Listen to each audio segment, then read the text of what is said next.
Hey, folks, my name is Eddie Buchanan. I'm the host of the Fire Service Data and Tech Talk on fireengineering.com and FDIC. We're here at the show, live from FDIC. First off, this studio show is brought to you by Firehouse Subs and Firehouse Public Safety Foundation. You can enjoy more subs and save more lives. I know I've certainly done that myself with the Firehouse Subs where I live. You can find out more information about the restaurant ownership for firefighters at firehousesubfranchising.com. So be sure to go check that out. It's a pretty cool opportunity they have for firefighters, brothers and sisters around the country to do some cool work. So the Fire Service Data and Tech Talk, we typically talk about things that are related to fire service data, optimizing performance in the fire service. We look at technology. We look at a lot of different things. But one of the things I wanted to talk about today, particularly being at FDIC with the folks that are here, is looking downrange. How can firefighters come to a conference like this, and what classes should they be looking to take? What things could they do to gain a competitive edge in promotional processes and that type of thing? So I was looking around to see who I could find, who were the smartest people I could come up with that that would be able to help us have a conversation like that. So we've assembled a great team today to talk about that. About data in the fire service, and I'll start. Let me go ahead and everybody introduce yourself. And Mike, why don't you tell us a little bit about you, what you do, where you're from? Thanks, Chief. I'm the director of fire and EMS for Esri, the largest geospatial software company in the world, but a retired deputy chief from Henrico County, Virginia, metro-sized department in Central Virginia, in the Richmond, Virginia area. So thanks for having me. Yeah, man. Full disclosure, we grew up together, so we can tell a lot of stories offline, but we'll do that later. Yeah. Chief. Hi, Trevor Wilson from Indianapolis. I'm the planning chief, division chief of planning for the Indianapolis Fire Department. Did a lot of work with the Center for Public Safety Excellence, both as a contractor for their technical advisor program and then also as a peer team leader. So really appreciate the opportunity to come and speak today. I'm glad you have the home team. You got the home team planning chief here. That's fantastic. Thank you for coming. Chief Urban. Hey, Eddie, thank you. Yeah, Kenny Urban, been in fire service for almost 26 years. Grew up Corpus Christi, Texas, is their assistant chief of operations. Grew up with fire department, dual role provider, all ALS systems. So early on, firefighter and paramedic, had a lot of fun. Was able to go through our hazmat program and done a lot of work with hazmat response. We're an industrial city. It's an important skill to have there. And unfortunate move over to the rescue side of the house. I did some technical rescue, run 9 years task force 1. And promoted to the rank battalion chief. Now I'm assistant chief of operations. Do a lot of work with the state and work with the emergency medical task force, and doing work with that. And it's been exciting, kind of reaching out, seeing what everybody's doing, and data's a big part of that. Right? So it's great. They say data is the new oil, right, in the fire service, particularly that. It was interesting for me. I taught a workshop on Monday. I think I taught the first data-focused workshop that's ever been at FDIC. I don't remember one, if there was one. So the attendance was good, right? I was impressed with how many folks showed up for that, and that's why I was kind of thinking, like when you and I first talked, there's a lot of talent in the fire service. I'm talking to Chief. We're talking about data and all this. And he starts mentioning running Python scripts and stuff, and I quickly knew I was outgunned. Yeah. Right. So I was like, man, this guy really knows what he's doing. And when you start looking around the fire service, that starts to be, that's how a lot of fire departments are getting by, is they have somebody in the that's in a uniform that just happens to be that person that has that skill and ability. And I think you're going to start to see that become more of a focus over the next 5-10 years in the fire service. A lot like fire dynamics was a big focus 10-15 years ago. Now you're going to start to see it to evolve in the data. So I'm really curious, Mike. Tell us how you got into the geospatial world, because I know it was an operations thing through your old fire department. Like, tell us the story there. Yeah, so a couple of career milestones for me came up. The majority of my career was operational. We got the task force and with the state hazmat team, and I was I got in the fire service with great stuff. Right? That's what a lot of us do. Run calls and put out fires. We had a uniform captain's position in our emergency management office. And that was really my first exposure to the power of technology and informing our responders, appropriately to help them deal with the mission. But I'll go into the EOC one day during a hurricane, East Coast, and big, pretty map on the wall, and you can like click on it and it'll tell you stuff. It's data enriched. And I look at our IT director and I said, "Hey, what is this?" And he goes, "Oh, that's our GIS." I said, "Well, when did we get this?" He goes, "I don't know, 30 years ago." I'm like, "Well, why didn't you tell us about it?" He goes, "Why didn't you ask about it?" And that's and those kind of conversations still are in fire departments today, particularly if the IT is not under the fire chief or within the fire department. Yeah, that's can be a difficult conversation to have sometimes. The second part, and what really got me in the position I'm in today, is we have a NASCAR facility back home that we say we host 120,000 customers twice a year. But many of you did deal with these large special events, which a lot of us do. I'm sitting in Indianapolis talking about racing. You know, it's a 5 or 6 day event, camping. You've set up a little city. You're operating outside your normal PSAP 911 process. And when I got promoted high enough to be in unified command, I walk in the command post and well-run event. I'm not criticizing that, but look over and this young lady, dispatcher sitting in the corner, and she's got a yellow pad of paper and a handheld radio. I said, "Oh, what are you doing?" And she said, "Well, I'm dispatching calls." And I'm like, we can't keep doing it. 120,000 people, you know, and you have 1 or 2 fatalities nearly every race, that kind of thing. And the workflow prior to actually engaging technology was, hey, I've got an abdominal pain somewhere. You key up the radio, you just broadcast it and see who steps up and takes the call, the walking team, the bike team, whatever. Well, abdominal pain, you get crickets, right? Nobody answers the radio. Cardiac arrest or an assault, everybody answers the radio, but you couldn't determine the closest appropriate resource. So we called ESRI, Disaster Response Program. They showed up for a couple of races and they helped us set up not only understanding where the incident was on the operational area, but tracking firefighters in the field in real time. So I knew where my bike team, my ALS carts, or my walking teams were, and I could dispatch them appropriately, not beg for somebody to respond to the call. So that really got me involved in geospatial specifically, and here we sit. Yeah. Yep. That's amazing that you mentioned the IT challenge. I was just on a phone call in my day job. I work with a data analytics company, Buchanan. And that's one of the great challenges we face a lot of times is fire and IT. Yeah. You know, like the IT department's over here and they are not necessarily aware of what's going on. And you have to build that relationship with the technology. Well, and if the IT resource is not within your agency, they may not understand what your priorities are. If they're not operating in the fire department day to day, they don't understand what your challenges are, what you're facing, right? Get some coffee and donuts, go by the IT director's office, sit down for an hour, and let them understand what your priorities are. And sometimes that helps change their focus or helps them support you more.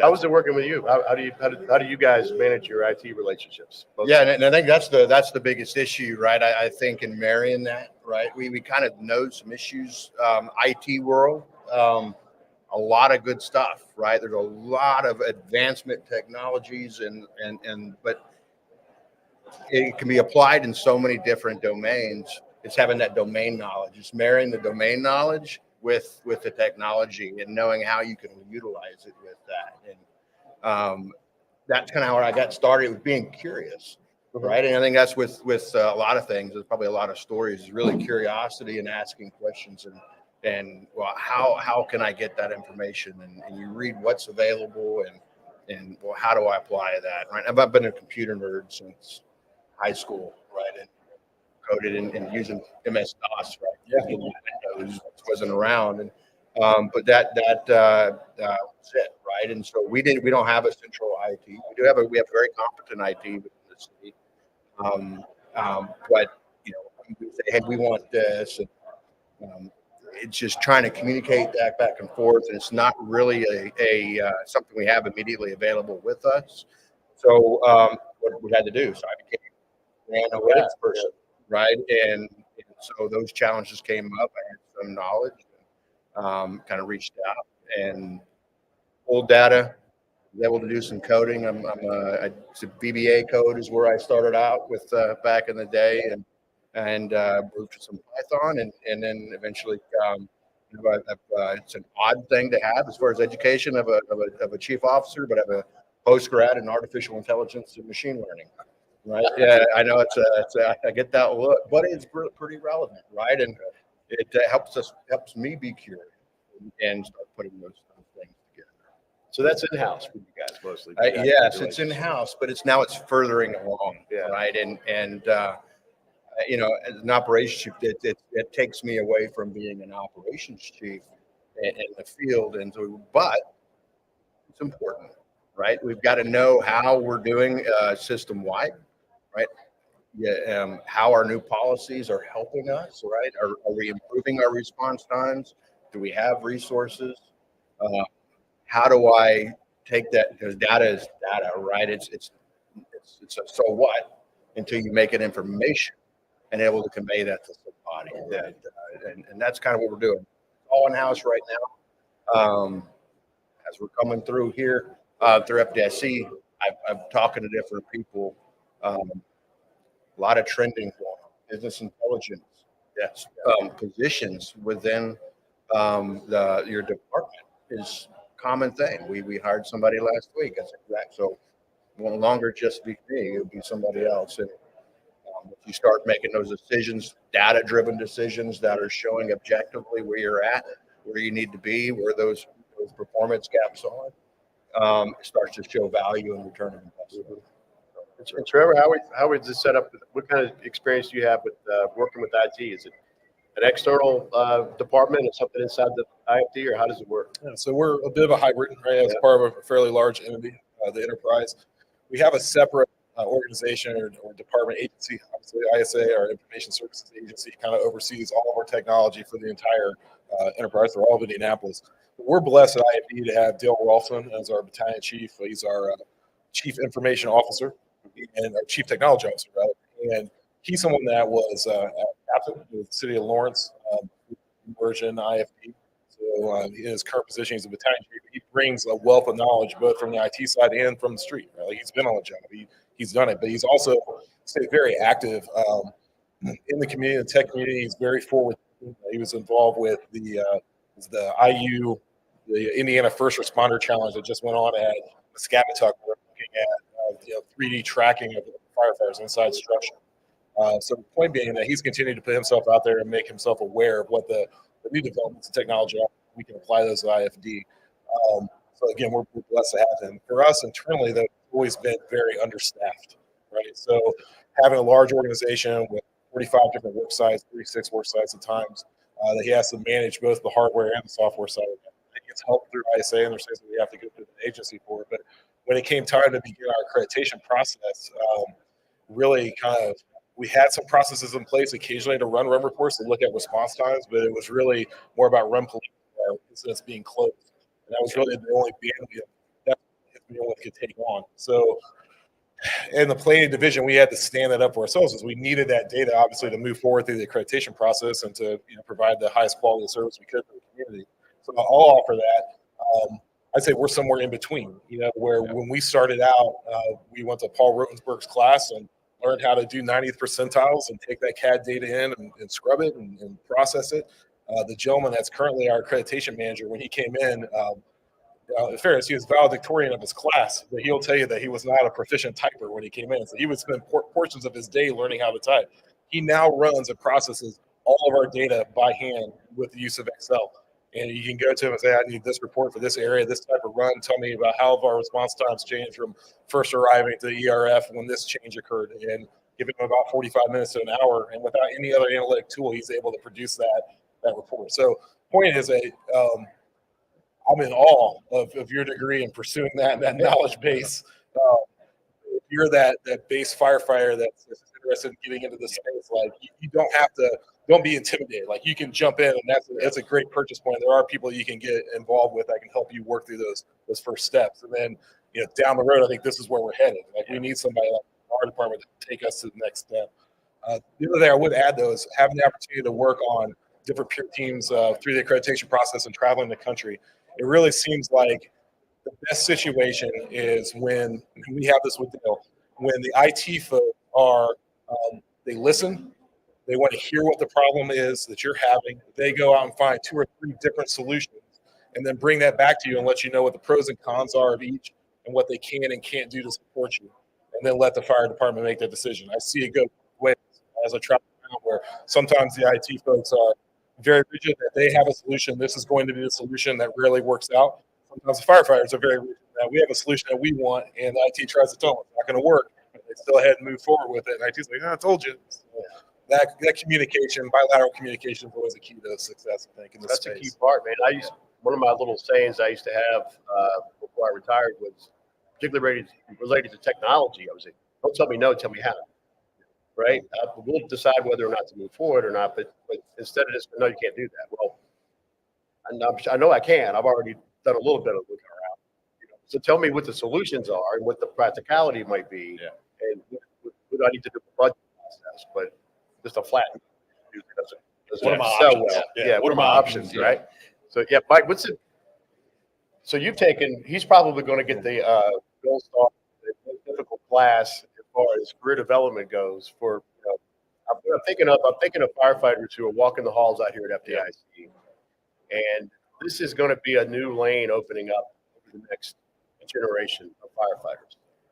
And it would be an excellent, if it was me, it sounds like if I was looking to be that firefighter that wants to get promoted to lieutenant, or that lieutenant that wants to make captain, or move up the food chain, you're typically going to have to compete in some sort of process, right? There's going to be a written exam, there's going to be an assessment center probably of some sort, some interviews. What classes would you recommend to folks that to help them get prepared in this lane of data and technology? Where should they go? Like, what would be the first step someone that might be interested in that? What might they take? Mike, where would you begin? Several options there, obviously. I mean, we provide a great deal of training that firefighters can access from the fire station. Right. Heard a great story, Chief, at your consortium meeting yesterday about providing access to remote and online training to firefighters while they're on duty, and then some kind of acknowledgement, reward, whatever you call it, career development, when they actually get a certificate or course completion, even outside of a normal, say, brick and mortar college. But certainly, we're seeing additional degrees in different types and very specific technology deployments related to public safety. So you'll see, a master's program around wide area search and response to disasters with the use of technology. And that's not the way they're going to title it, I assure you, but that's the gist of it, is to be able to do that. And, certainly keep an eye on the National Fire Academy and the course development that's occurring there. You'll see more and more technology embedded in existing classes, but also new courses being developed that will have specific technology focus. And I think going back to the chief's description about how they have IT either within the agency or not, we're seeing more and more of that form of CTO. A chief's position for CTO is awesome. I think that's a trend. I hope that's a trend. And we're seeing that being codified in a number of areas, but NFPA's new qualification standard, NFPA 1022, if you want to see a map to be a specific technologist type for your fire agency, look at that standard. It's about to be published formally, but it's in draft now. You can look at it. But it's got specific professional qualifications for different types of analysis, whether you're doing geospatial or big data or whatever it might be. So take a look at that too, and add involved in that development of that core, that NFPA standard as well. So a lot of right. And I was excited to see that was in development and following it. And I did reference some drafts of 1022 and really specifically mention that in justifications for the business intelligence position. And so I'm glad you mentioned that. That's really important. Yeah, and if you're a fire chief trying to recruit and or hire these type of personnel, take a look at that standard. I mean, it's literally a roadmap for success for data analysis within a fire agency. Yeah, and having the ability to look at, they have data analysts, they have GIS analysts, and business analysts broken out into the 3 chapters. So no matter what lane you might be in, there's at least a great starting place in that document. And it was written by the technical committee for that standard. Was really good. I mean, there's a whole bunch of talent on that thing. Some of the the best in the business that we know of right now were there, and they worked really hard. I was really surprised to see how much it was a ton of work. I'll give a shout out to Preet Bassi of CPSC as the chair of that committee. I was honored and humbled even to be a part of it. But it was great. It was a great body of work to be involved with. There's step one is go get that document and check it out. Figure out what the even starting like in the class I did today, we just talked about common terminology. Like, what the heck is an API? When I first started paying attention to technology, I'm over here. I'm in a meeting and I'm Googling stuff, to try to learn these things. So it's a great place to start for information. Yeah, and that's kind of it, right? And we talked about my degree, right? And I didn't just jump into that, right? You didn't walk into the wrong room. No, yeah. So you start off with basics, and I think that's really where we need to start off, and bringing it into a curriculum of training our firefighters.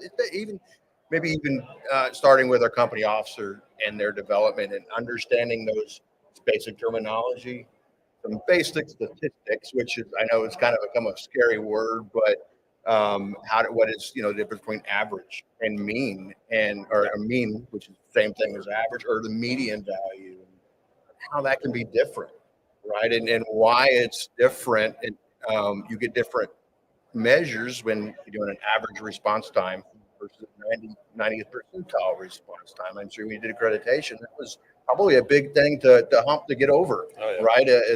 When you're going to a council and explain what's your average response time. I mean, it's this, but 80% of the time, it's this.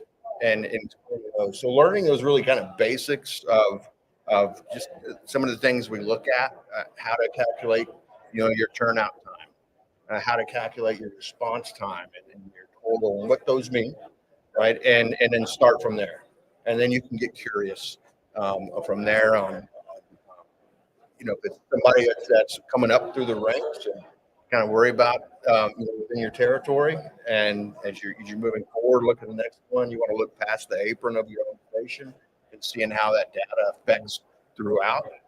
And you can't move on through your business without knowing the data of your business, and you're not going to be successful with that without that.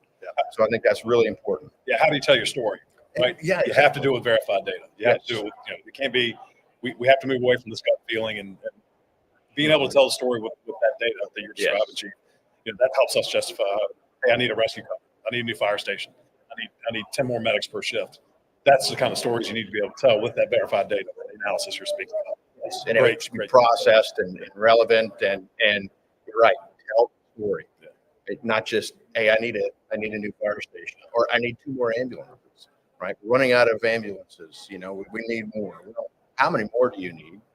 When are you running out of them, right? And show me the data. I mean, how often, what day, those types of things. What are you saying as far as educational opportunities? What would you steer people towards? So not to be too much of a Center for Public Safety Excellence shill, okay, but there's a reason why they're the best at what they do.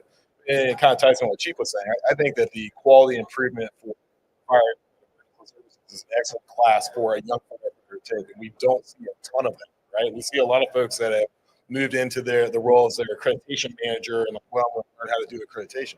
But the reality is, as a firefighter, it would have been very difficult to go through that because it does force you to look outside of just your station, look outside of just the remit of being a firefighter and to think about the fire service in your department. It's going to give you an introduction, be just 3 days, on how to perform a community risk assessment. What are the things that should matter as we're trying to determine where we're putting our resources in the tactical rescue teams that are going to stand up. It's going to walk you through the basics of how to create a strategic plan. What's important? Why is it important? Who are the stakeholders that are actually involved? Because it's easy to kind of just get caught up in the day-to-day of me and my crew or the firefighters as thinking through. No admin has a say in that. The authority having jurisdiction has a say in that. Our customers have a say in that. Some of those customers own businesses. Some of them are just residents. Some of them are commuting through and trying to think through all the needs and different responsibilities that we have to ensure the safety of those individuals. If anything, if you go through that course, and it will kind of provide a direction as to what do I want to learn more about, and then you can jump off from there and go learn. But when it comes time to go through that promotion process, it's going to give you a leg up because you're going to be used to thinking of things on a more global level. I just finished a promotion process with IFD, and one of the things that really helped me was this experience, right, of having to think through how do I answer this core competency or this industry best practice from a variety of different perspectives. And sitting as a assessor for for other departments, what see people that are the most successful are those that can come in, answer the question from their own perspective, but then think about each one of the characters that are in this live scenario. And that's where people get so hung up that, I've got a great answer, but it's very, very narrow. So if I want to separate myself from the competition, I need to be able to address it from multiple different angles. And it's not about gaming the system to get promoted. The reality is the reason why that question is that question and it's structured in the way that it's structured is because when you're sitting in that role, that's what you're going to have to do to be successful long term. Right? So something that is often overlooked that would be a valuable resource maybe to help help learn how to do that. If you are familiar with massive open online courses, so the MOOCs are available through edX, they're available through Coursera. To find some leadership courses, to find some business management courses. You can take those for free if you don't need the certificate. If you're just trying to get the knowledge, you can go through that coursework and then learn how to think through as a manager, right? And then that's going to make that process of answering those questions at the assessment center that much easier, and obviously benefit you when you find yourself in that role as well. Glad you mentioned that. I use that quite a bit, and that's how I get a little bit of this, a little bit of that on those types of platforms that you described, and that's really a part of it. That the CPSE University is a very, very useful tool. I went, I don't know how many years ago, it was a long time ago, when our department first was considering the accreditation process. I went and took those classes, right? So I'm showing up, even though we ended up being like, the economy crashed in 08 or whatever it was, and everything kind of went sideways. But those were some of the better classes that I had found that I could take. And one of the themes from the conference, if you've been following along online with some of the keynotes and stuff, Chief Rhodes is talking about starting a revolution, and to do that, you have to put some skin in the game. Like, maybe your department doesn't want to send you to the CPSE learning experiences, or they don't want to send you to whatever opportunity it might be identified that could be helpful. Do it anyway. Find a way to do it, whether it be you have to pay for it yourself or maybe find some other way to attend or look for a scholarship or something. But you want to get in that room to get that training, because that's really what's going to make a lot of difference. And I think I can kind of tell, like, your fire chiefs have bosses, and their bosses go to conferences too. And they go to their conference, and they have somebody get up and give a class on what fire departments should be doing. Yeah. And they are not in the fire department. They're not, affiliated with the fire service necessarily. I've looked some of these people up, because I talk to a lot of fire chiefs all the time, and I can almost tell when they've had a conference, like, because all of a sudden this theme emerges out of nowhere that everybody's talking about this thing, and I'm like, where the heck did this thing come from? What is the NACO list of questions you should ask Yeah, your fire chiefs? right. Perfect example of that. That's where your right. city managers are going. That's the kind of information they're getting. So, where are they getting their information? If they're speaking in the terms of data and technology, they're going to be talking about performance metrics. You're going to have to learn how to do that. And the sooner you start down that road as a young fire officer, the more competitive you're going to be. So while your buddies might be outside, and I'm all about going out, throwing some ladders and doing some work. I'm not taking anything away from that. But to make yourself stand out from the crowd, you can start speaking the language that the chiefs are already having trouble with, and that makes you a tremendous asset. So, and I think with the 1022 standard coming out, and you're going to start to see career paths appear in fire departments, like some of you already have. And I know that you're being stuck in admin. Right? Yeah. And I think that's the future, though. Yeah. I don't think the future is being stuck in admin. But I think that there's some stigma about accreditation in those as a system-wide process. That's where data analysis lives, right? But that shouldn't be true. It should be, when you talk about ownership and control of your career, it doesn't have to be when you get the ivory tower or when you get in the admin, so when you start using those skills. You can use those skills as a company officer for accountability and confidence that your crews are performing. Right? It shouldn't be, and maybe that's our job as administrators, to make sure that provide our company officers and our firefighters a platform that they can go be curious, ask those questions, and have the skill set to ensure that they're improving, that their crews are improving. We put out a new fireground operations policy in Christie, and the intent is to get certain tactical objectives completed. Ensuring that we're getting primary search completed sooner. When are we getting primary search completed? When are we getting our supply done? How soon are we doing that? And you need to have a measure for that, so that company officer should be able to go in there and see, where were we at on our average or 90 percentile time to initiating primary search on a structure fire. Where are we now? And so that really speaks to accountability for your crew and it could measure on how successful a program is put out. And those are things that company officers can discuss with their crews. They can identify hazards in the area, what the call volume is in the area, and really target things within their own district and make a difference there, rather than just system-wide. Data beyond the air brake, man. I've joked with classes a lot of times that if you were to look at our data sets we measure now, you might think we were a drag racing team or something.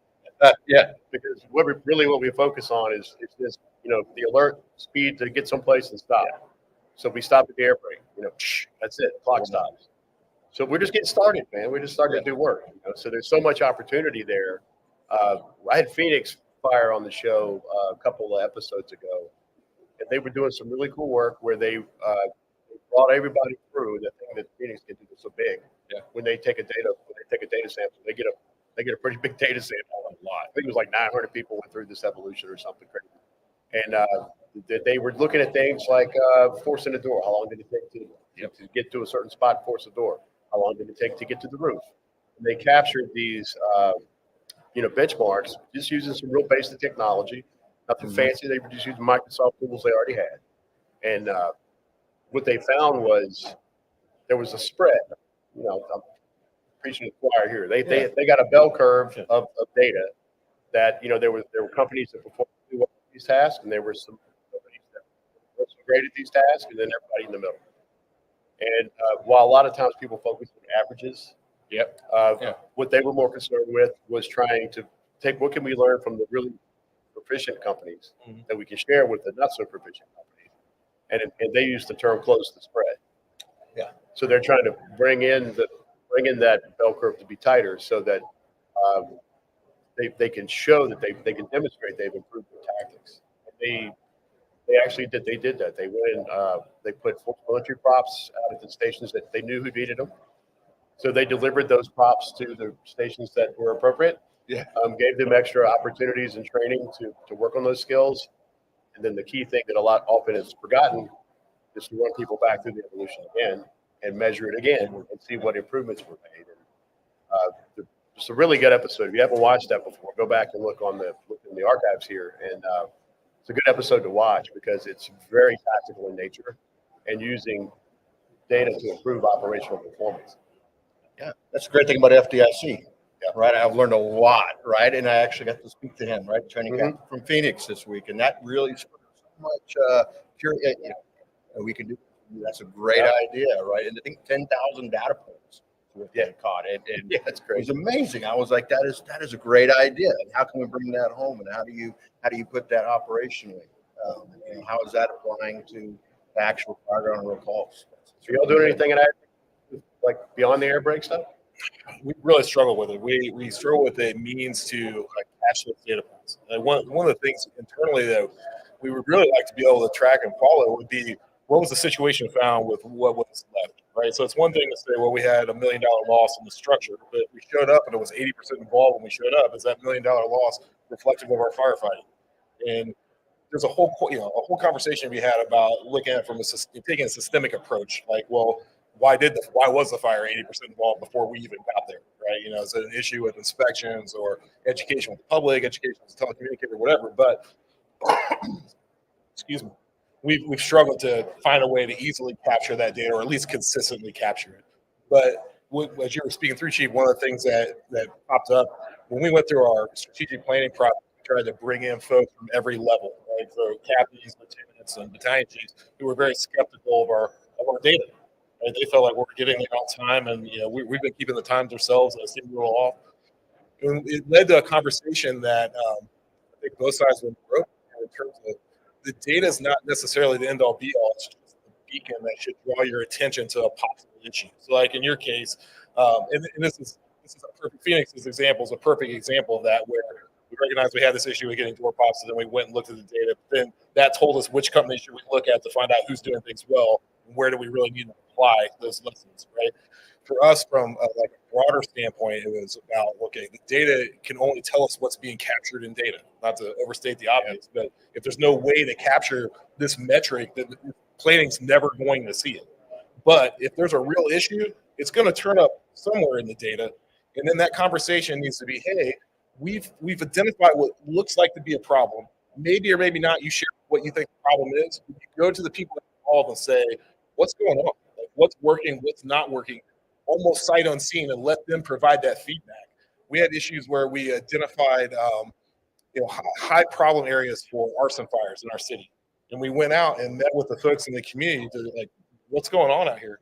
And they talked about how they had certain areas that had just tons of trash that had been cleaned up. And we're talking about like mountains of trash in alleyways. Well, arsonists were getting behind that, using it as cover to get ready, set the fires that they want to set, and then get out. So point being that we went in there knowing that there was a problem, but we didn't come in and try to fix a problem until we talked to the people that were involved in it. We were able to partner with DPW and get that waste removed, and shockingly, the arson numbers went way down. So I'm a little bit off topic here, but that's been the biggest lesson that we've learned as far as the data is that beacon, that alert to go look at something, but it doesn't necessarily tell the whole story. You have to then, that's just should draw your attention to this area, and then meet with the stakeholders involved and take a look and try to figure out what are the prescriptions that we need to apply to maybe solve this issue. And then to your point, double back and make sure that it worked. That's something that we've struggled with, where we've identified a problem and built a great solution for the problem to implement it, and just assume that it worked. Instead of going back and saying, well, if it didn't work, why not? Did we execute the plan poorly, or was it just a poor plan, and how do we regroup? If it did work, we need to move the resources off of that program to the next issue, and not just continue to do the same thing over and over again because it was successful one time. Mike, what are you seeing out there? I know you talk to a lot of fire chiefs, just in your normal course of the day. What are you seeing? Are you seeing anything that's really interesting, or people that are taking data beyond air brake stuff and doing interesting things with it? I know USAR and all sorts of things. Yeah, that I was going to mention, that reminds me of your presentation on Find Me a Few Seconds. Yeah. After you set the brake. And that's what this data does, right? Where can I build some efficiencies in the operations based on good data collection? We know we don't collect the right data all the time. We know we're not analyzing the correct data. We're not visualizing it appropriately. We talk all the time, and the fire service will say, hey, fires are down, fires are down. Okay, absolutely. Per capita, it's not down. Fire fatalities and single family dwellings. Are we looking at the right data and collecting the right data? And that's a struggle sometimes to get the right data there. But with effort, you can do that. I think one thing we'll see change is with the modernization of INFRS into the nearest program, the National Emergency Response Information System, being developed by USFA currently. There's a lot of input. I mean, I know the panel members here have had some input on what's going to be in that. There is a public comment capability. I'm pretty sure it's still open. I'm positive. But if you have issues or ideas or comments that can help with this exact issue, what kind of data do we need to understand our operations? Where are our gaps in service? How do we tell our make that comment, right? Engage in the development of these technologies. And then even beyond that, as administrators, as officers, we have to understand that the people we're hiring have certain expectations around technology, right? And if you're coming into the fire service, you have to expect to be able to engage in these technologies as well. So the USAR, FEMA SARCOP, Search and Rescue Common Operating Picture, is a perfect example. We're seeing that being used at a local and regional level over and over and over again. You can go to the NAPSG sandbox that's part of that program and see, nearly several cities in every state. You'll see symbology where they're doing these exercises. So you had an exercise just a couple of weeks ago, somewhere around the eclipse, I believe it was, but you've got symbology up on that national map where you had personnel in the field. We're tracking in real time. I can understand where they've done their work, where they haven't done their work. I can identify risks and prevent them from getting into areas they can't or shouldn't get into, I should say. I mean, a great example of SARCOP to me was the flooding in Kentucky a couple of years ago, where they had a 3D model, topography, digital twin, with near real-time satellite-driven remote sensing flood model. So it was relatively accurate. And as a task force leader or unified commander, I can look at this app and I can see, hey, these structures are 60 feet underwater down in these hollows, as they would say in Kentucky, right? So we're not doing dive operations during a wide area search. So I'm not even going to put people in that area that's unsafe and unnecessary. I'm going to have a safer, more efficient deployment of resources based on the appropriate use of technology and collecting the right data. Mike mentioned the Find Me a Few Seconds. That's one of the things I'm pretty passionate about when we are talking about the reasons for this data analysis. That's what got me into it kind of was coming out of the lessons learned from FSRI, seeing the search and rescue studies, where the survivable spaces are, and the timeframes to go with that. we're talking seconds. We're like 15 seconds. It doesn't sound like much sitting here, but when you're in a structure fire about to die, that's a lifetime. 15 seconds could the difference of me. How fast can I get across the front yard? Like if you can give me a couple steps across the front yard, I'll take it. Now, how can I do that? I can't drive there any faster. So I either have to use community risk reduction efforts to avoid the problem in the first place, or hopefully have some public education where maybe they know to close the door and do some compartmentation. That would help them out.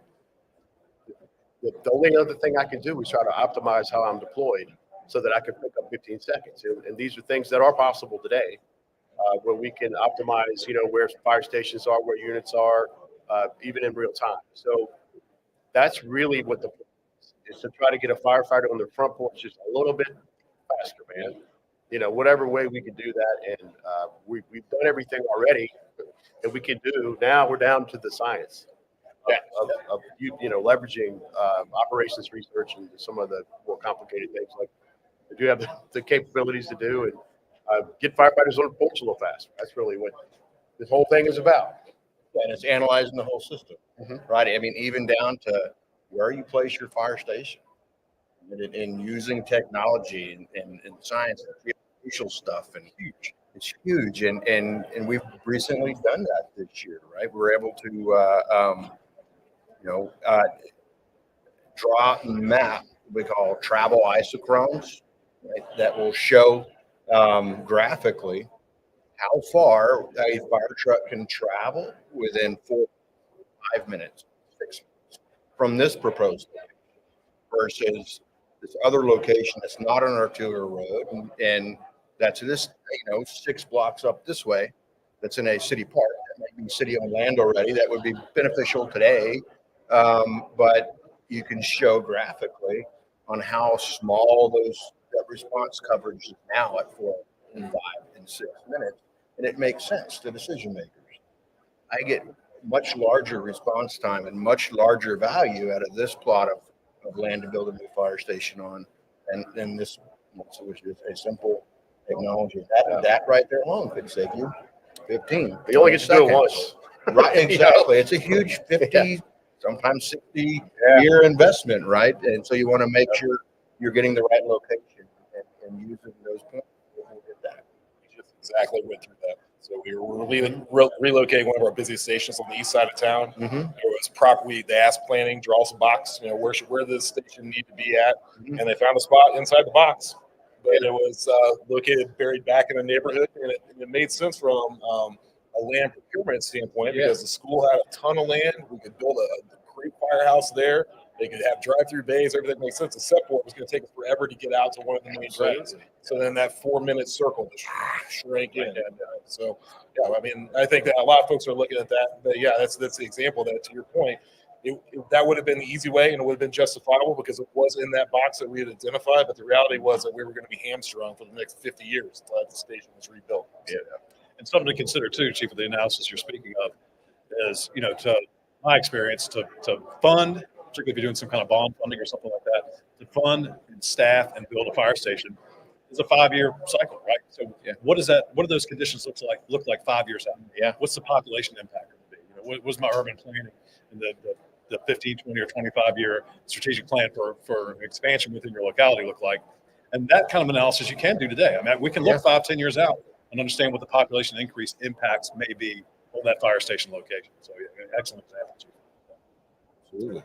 Even with staffing, that's one of the things that I think young officers learn the hard way most of the time is how long it takes for things to occur in the budget cycle. Right. So staffing, I came up with a combination system. It was back in the 80s and 90s. It was mostly volunteer firefighters with some paid administration, and then it started to transition into pretty much a career fire department at this point, largely career. And by the time, if you waited for, in our case, the volunteer fire company to actually ask for assistance, it was already a crisis. The staffing crisis already existed. That's what drove them to go, okay, Uncle, I need some help now. And then, of course, we found out the hard way. It's going to take us, we got to catch it in the next budget cycle. So we've got to go brief everybody. The board members educated on the need. We got to demonstrate the need with some sort of data because I don't care where you are, that's gonna be a question. And then what, maybe 2-3 years before you, because then I got to go recruit them, I got to train them, I got to get them in PPE, get them actually to show up at a firehouse. You're talking 3 years, man. Easy. So from a standpoint, you've got to use some sort of predictive analytic process to be able to have some idea so that the resources are showing up at the time, and then you throw a fire station in there 5-7 years, and apparatus didn't used to be such a problem, but now it is. Oh yeah. To where you're waiting years to get an apparatus. Somebody's got to be looking at it, and trying to figure out how to measure with whatever tools you have, and get some kind of projection downrange of what needs to happen. And I think that's going to be the benefit of, at least the intended benefit of NERIS. Yes. I think that's going to be huge, right? And so I had the privilege and opportunity to talk with Dr. Moore yesterday, and I asked her those questions. Talked about that now all these departments are sending in hundreds of thousands, millions of rows of data into there, and bringing in weather data and bringing in geospatial data. And the first thing that pops in my head is machine learning and predictive analytics, and I think that's the future. I think what that's going to do as well, because now there's analytics platforms for everybody, right? Even smaller departments, and I think that's going to be a good leap forward when that's said and done.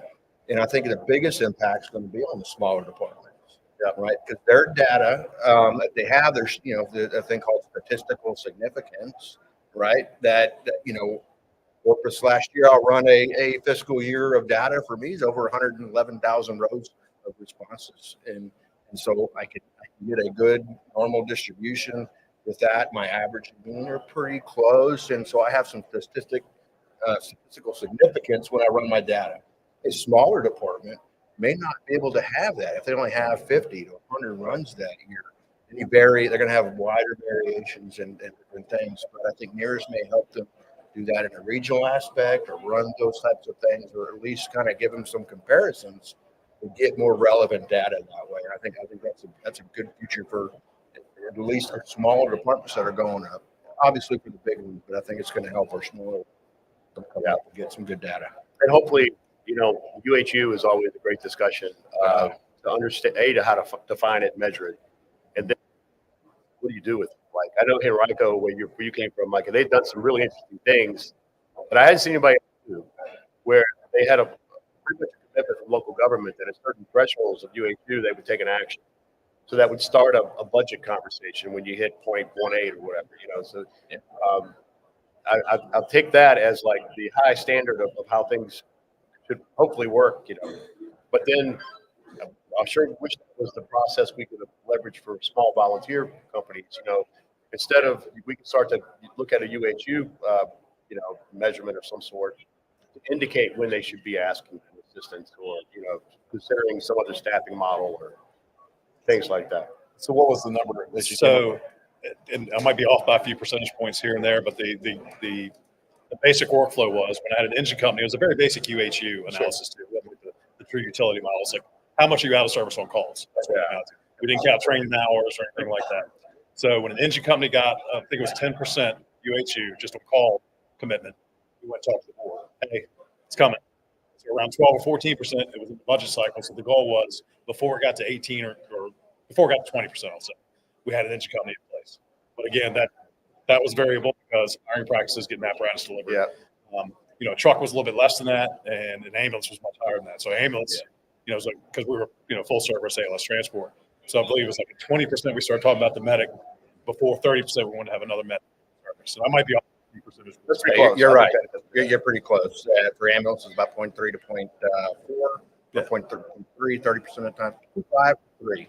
That's what I use in ours. We started really using UHU the last 2 years, and engine companies are absolutely right. So we're using point, not as in, like, if we go this way, we have to, but we're using it to show what is busy versus call volume versus, time on call, right? When they're available.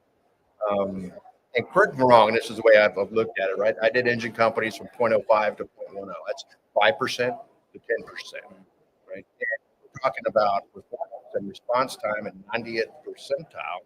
how do you meet your 90th percentile when you're only available 88% of the time? Right, if you're at a 0.2 and you're company.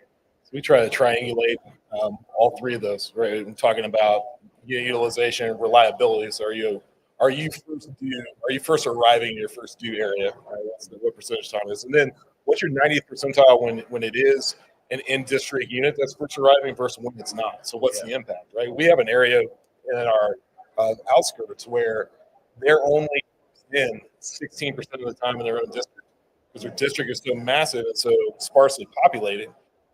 But the impact of them when they're not in, when it's not this engine that's first there, it's actually faster than somebody else gets there. So it's just a whole other conversation.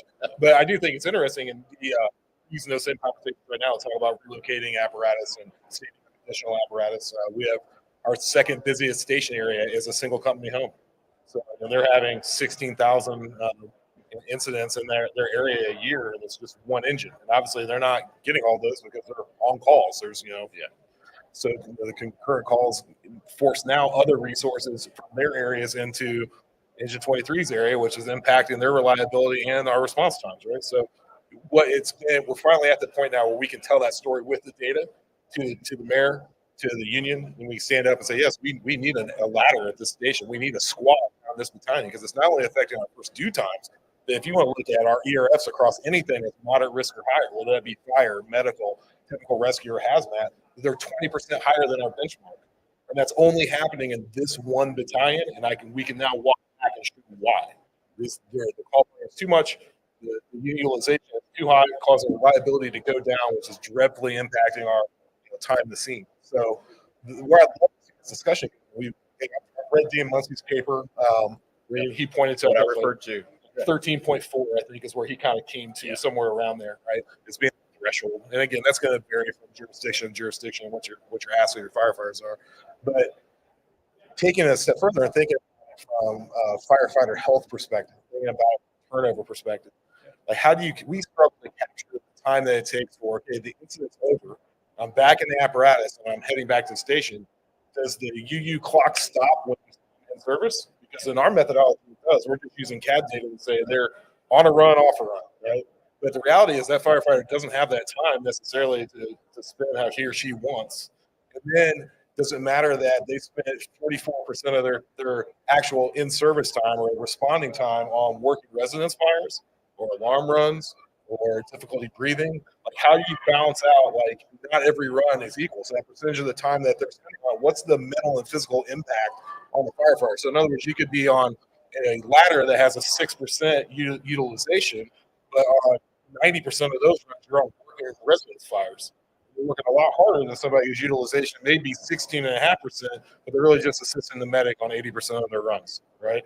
And then is there a direct correlation between turnover? In our department is very easy. We have postings every 6 weeks, so we have to move around.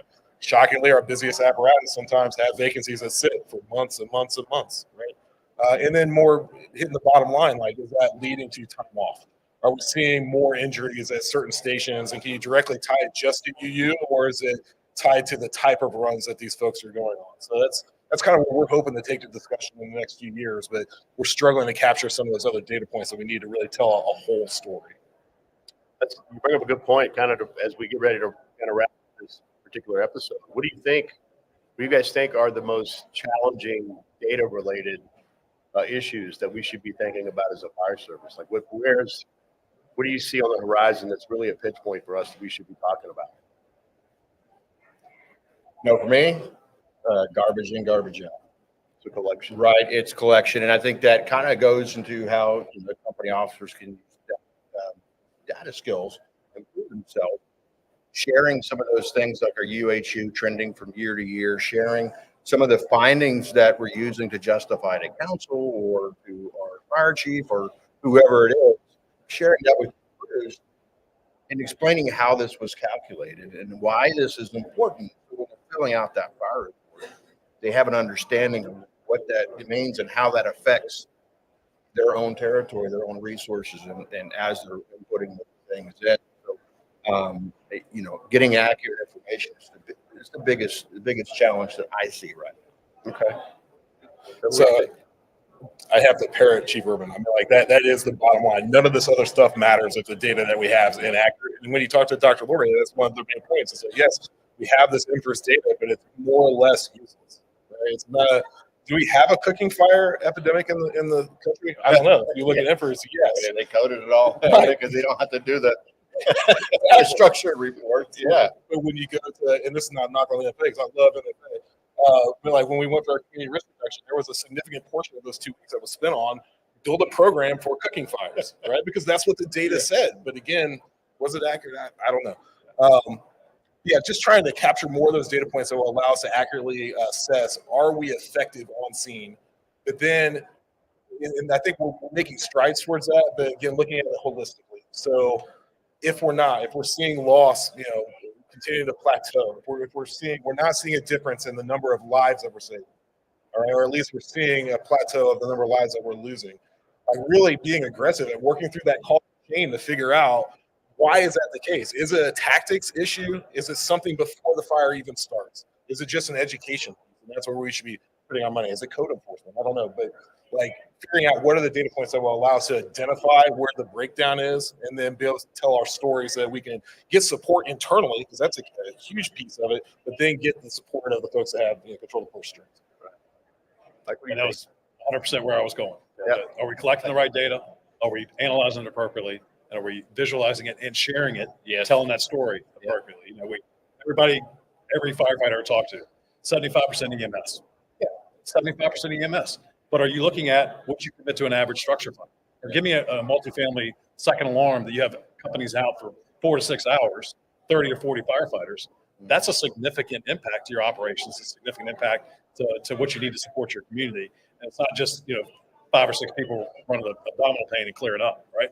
So how are we looking at the data? What data are we collecting? It starts there. And we're seeing improvement currently, and I hope we continue to see that improvement engagement with tech data. I see kind of 2 things I'll add to that kind of looking would be we were kind of poking around firefighter fatigue a little bit there. And I think that's something we're gonna have to figure something out, because we've got to be able to address the scheduling issues and some of these things we've not been able to solve yet. We know there are problems. And then another thing I hear quite often is the discussion of, we don't know that we're going to get a lot more resources than we historically have done. So the only other option we have is to leverage some of this data and technology to try to get some of these calls off the plate. To use some community risk reduction efforts, mobile integrated health or something, to try to pull these non-emergency calls off our plate so that we have more time to focus on the more critical things. And, it's a lot of work to do out there for us as we go forward. So I think I appreciate you guys taking the time to come out. This is a really interesting discussion for me. I mean, listen to everybody's perspective. We've got such talent hanging around here, particularly at FDIC, and I was lucky enough to grab 3 of the smartest guys, walking out here in the hall. So thank you for taking the time to come in and spend some time with us. And I want to also thank Firehouse Subs for all their support. And again, if you were interested in looking at the ownership of a restaurant, you can firehousesubsfranchising.com is the place you can go to look for that. And be sure to check for the fire service data and tech talk on fire engineering. We'll air every month. I think with the first Saturday now is our schedule. Did you catch the next show? We're actually working on that'll be out very soon. So we're live from FDIC. Be sure to come back to the socials and check here often. You'll be able to see additional shows, just additional content. And some of the main sessions and some of that content is starting to air. You can go back and watch some of the great presentations we saw from Jason Hubbleman this morning. Was fantastic. So it's been a great conference here in Indianapolis. So I hope you haven't started making plans to be here next year. You might want to get on it now. Get your reservations and all that stuff straight. Be ready to go. So we're live from FDIC. I'm Eddie Buchanan with the Fire Service Data and Tech Talk. Everybody be safe. We'll see you next time.